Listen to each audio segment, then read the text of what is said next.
ఒక సన్యాసి భేతాళ శక్తిని పొందగా రాజును రప్పించెను.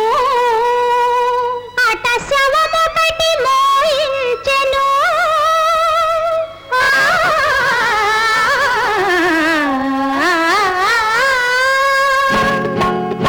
శవము వేసెను కథల కట్లు, రాజు విప్పెను వాణి పట్లు. శవము వేసెను కథల కట్లు, రాజు విప్పెను వాణి పట్లు. ఆ మాయ సన్యాసిని నరికెను, అంత భేతాళుడా రాజు వశమాయెను. విన్నారా ఈ కథను? విక్రమార్కుడు గుణధాముడు భువి పాలించు దేవేంద్రుడు. విన్నారా ఈ కథను?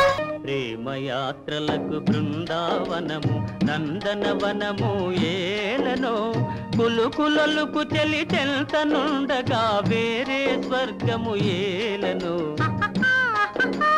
కులుకులలుకు చెలి చెల్తనుండగా వేరే స్వర్గము ఏలనో. ప్రేమయాత్రలకు బృందావనము నందనవనము ఏలనో.